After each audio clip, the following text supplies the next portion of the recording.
Welcome back everyone, I'm Saj Under Heaven, and today we'll be covering the second part of how to scale intelligence. If you haven't seen the first one, I would recommend watching that and coming back to this one, because each guide expands upon the other. In the first guide, we focused on what intelligence was, the problematic errors humans commit when scaling intellect, and the primary categories that go within intelligence. For this guide, we will be focusing on interpreting intelligence, exactly what to look at when gauging a feat of brilliance and how to go about assessing it. My goal is to equip you with the tools you need to prove, judge, and convey how smart your favorite character is. A quick disclaimer, my goal is to expand the smart character community while simultaneously developing how we scale and making it comprehensible for everyone. I'm not here to convince you to scale like me, or for everyone to scale the same exact way. There would be no community, no room for discourse or debate if that was the case. It would be boring. Instead, I'm here to provide more relevant and consistent approaches that everyone can use universally. The coolest thing about scaling intellect is that we can tackle different avenues of intelligence the same way and have different scopes of analysis. Intelligence scaling is extremely fun, rewarding, and even meaningful when done right.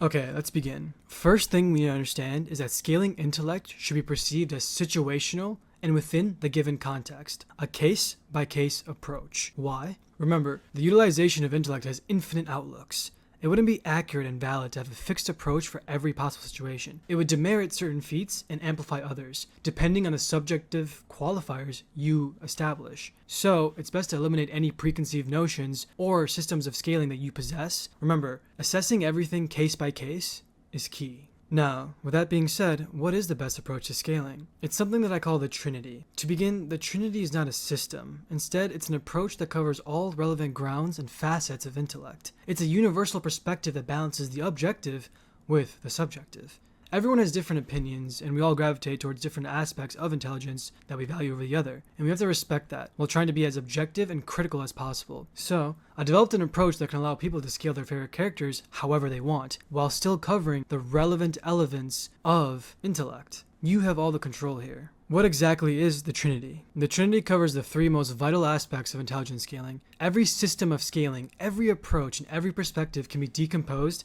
into these three factors. Those being, number one, how difficult the circumstances are, number two, the methodology of intellect, and finally, the end results of the feat. These are the three main focal points that everyone looks to analyze. The differences in scaling really come down to how much we value one above the other. Take my good friends and exceptional content creators, Kyo, Koji, and Cap Edits, two of the most popular SCD content creators. These two have vastly different opinions when it comes to scaling intellect. Why? Well, it comes down to this. Kyo Koji values how intellectually stimulating and how difficult the circumstances of intelligence are, while Cap Edits focuses primarily on methodology, how one goes about the situation at hand. So, before you start typing on how wrong they are in the comment sections, understand their approach and what they value. For the sake of accuracy and objectivity, we're going to assume that all three components of intelligence scaling are equal. Circumstances, methods, and results should all be on equal terms with each other. Here's where the fun or personal touches of scaling come in. Remember, each achievement of brilliance should be taken on a case-by-case basis, meaning that it's very much possible and likely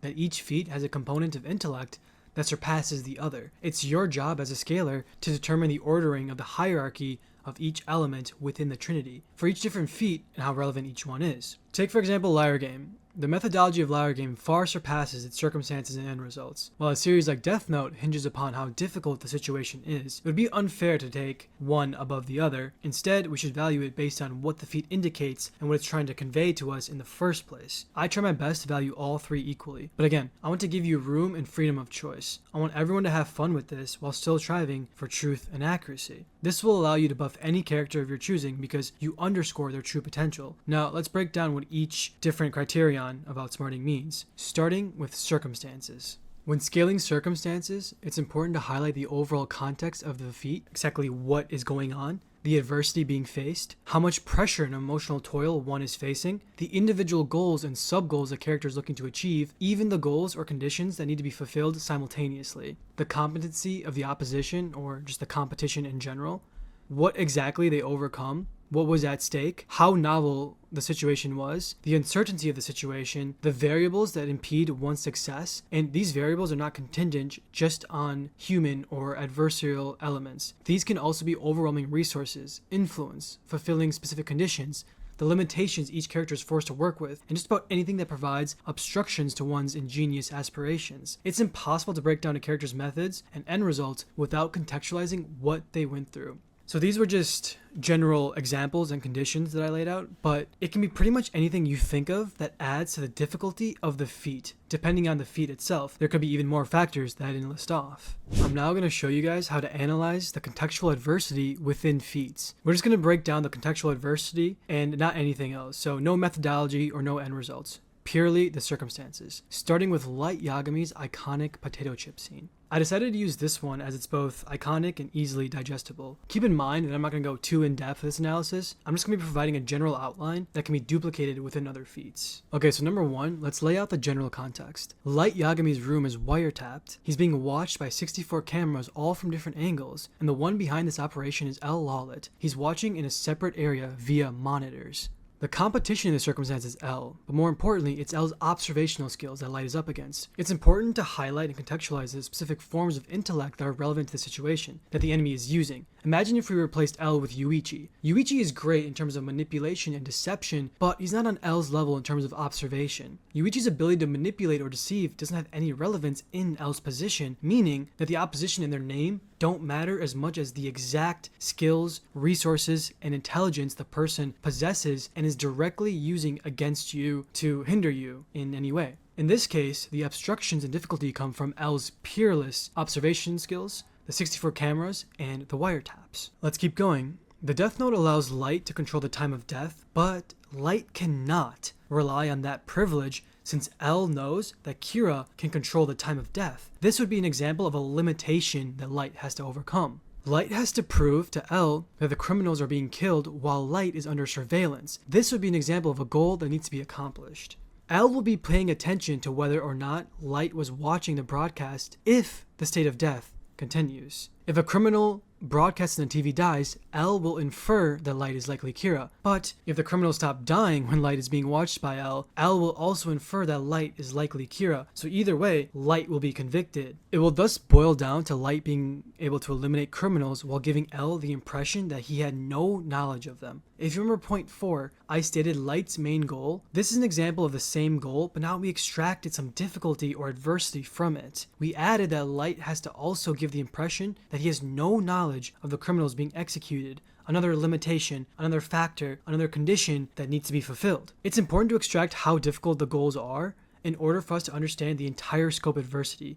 And the way we do so is by increasingly adding these conditions, limitations, and obstructions. The pressure is of course extremely prevalent here. He has to be near perfect in his execution or he'll be caught, losing everything he's worked for and possibly his own life. I like to encompass everything into one cohesive line. It would look something like this. Light Yagami has to execute criminals with his Death Note while showing L he has no knowledge of the criminals being killed because L knows that Kira can control the time of death. His room is wiretapped so he can't speak to Ryuk. His room is full of 64 cameras that watch almost every angle, and he's being watched by L, who has stupendous observational skills, so Light has to be near perfect in his execution. So this is a fairly comprehensible outline of what you want to delineate in terms of circumstances and the difficulty within feats. Finally, I want to talk about a perspective and condition I believe most people should account for within their scaling. It has to do with competition, but more specifically, what counts as great competition, because obviously the smarter your competition is, the more impressive your feat will be. But what does smarter mean in regards to competition? You see, it's more complex than what we think it means. Let me explain what I mean. Let's look at the anime/manga known as One-Outs. The main character, Tokochi Toa, is one of the most brilliant minds in SCD, but he lacks true competition. He doesn't have an L. Lawlet or even Takuya Yagami who actively looks to hinder him. However, I'm going to ask you to reinvestigate your idea of competition for just a minute. In episodes 5 through 9 in One-Outs, it covers a very prolific baseball game known as Rain Game, where Tokochi executes a brilliant strategy to overcome a massive amount of obstacles.